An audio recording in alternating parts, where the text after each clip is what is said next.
Hello दोस्तों, grow more education में आपको स्वागत है। तो आज हम देखने वाले हैं, अभी वैकेंसी निकली है यूपी पीजीटी की 2016 के बाद। ये अब जाकर के वैकेंसी आई है, तो जो भी कैंडिडेट एलिजिबल हैं वो इसको फिल कर सकते हैं।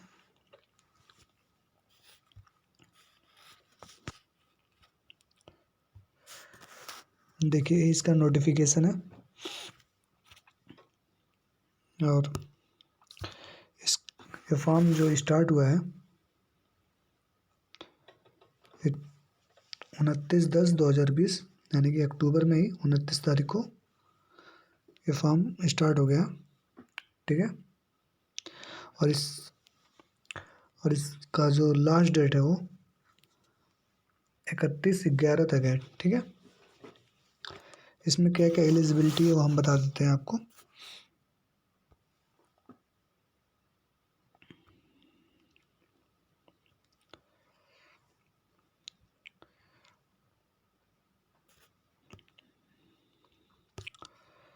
देखिए, एक एक चीज़ को हम यहाँ पे कवर करते हुए चलते हैं।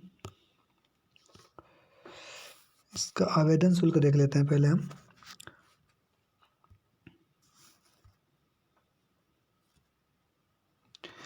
जो सामान्य कैटेगरी के बच्चे हैं उनका आवेदन शुल्क 700 रुपये है, और साथ में ऑनलाइन प्रक्रिया शुल्क भी 50 रुपये ऐड कर दिया है, यानी कि आपको टोटल जो पे करना पड़ेगा वो 750 रुपये जनरल कैटेगरी वाले बच्चों को पे करना पड़ेगा।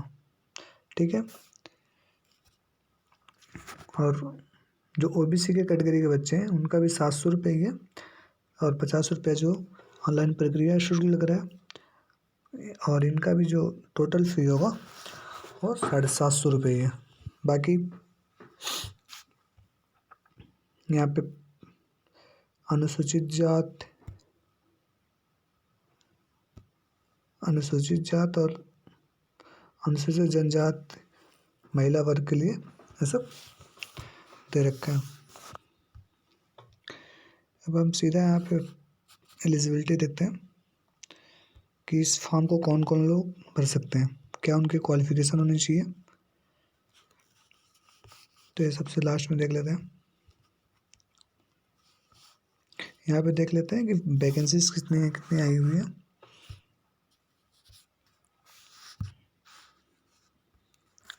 तो देखिए, हिंदी है,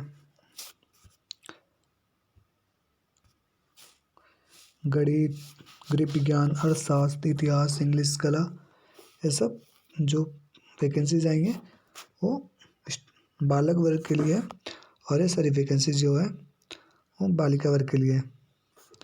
ठीक है, ये जनरल में इतनी सीटें आई हुई हैं, ओबीसी में इतनी आई हुई हैं, तो आप एक एक करके इसको देख सकते हैं।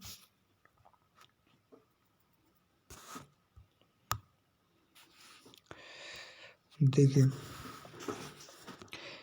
इसमें जो उर्दू के लिए क्वालिफिकेशन मांगा है,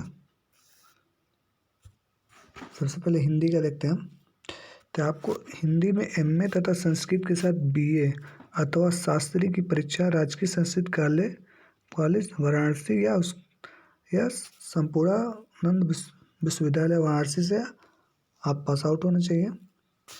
ठीक है, या फिर तीसरा है हिंदी में एमए के साथ संस्कृत विषयों से स्नातकोत्तर, या स्नातकोत्तर मतलब होता है मास्टर, यानी कि एमए, ठीक है, या एमएससी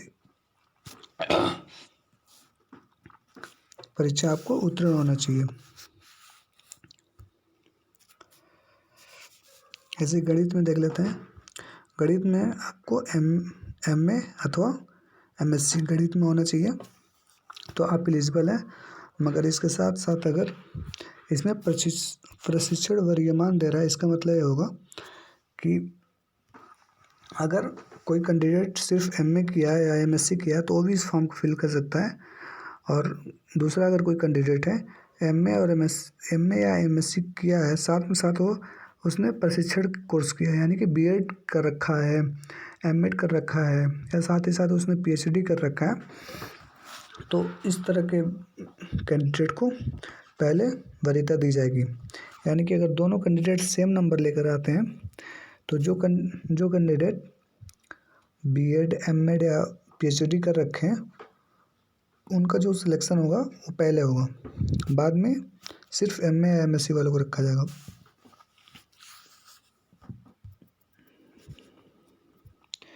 तो एक एक करके आप सारे देख सकते हैं। उर्दू में है, एमए उर्दू से होना चाहिए, इसमें भी परिशिष्ट वर्गीमान है। अंग्रेजी का है, कला का है, संस्कृत, वाणिज्य, कृषि, शारीरिक शिक्षा, अर्थशास्त्र है। इसमें हम देख लेते हैं।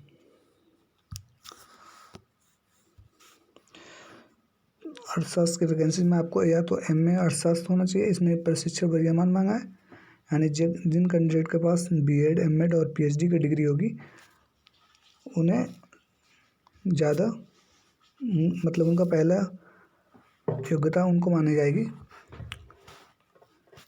इनको एक्स्ट्रा मार्क्स भी मिलते हैं, ठीक है।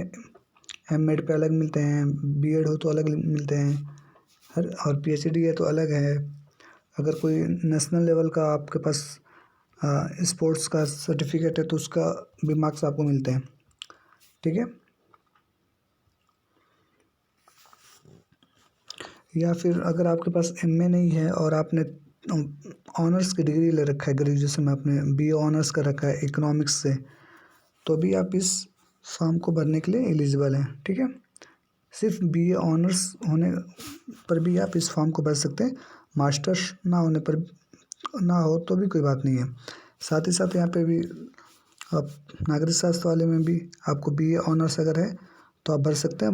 यहाँ पे अगर किसी कैंडिडेट के पास प्रशिक्षण वाली डिग्री है यानी बीएड एमएड पीएचडी, तो उनको पहले प्रशिक्षण वर्गीमान है यानी उनको पहले महत्व दिया जाएगा।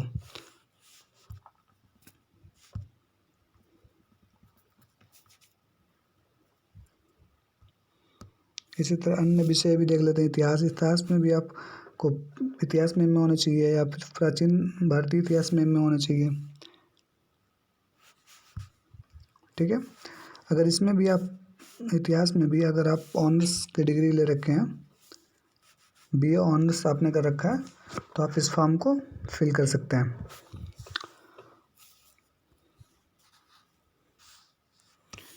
तो आप एक एक करके सारे सब्जेक्ट का देख सकते हैं एलिजिबिलिटी क्या है। Okay, thank you.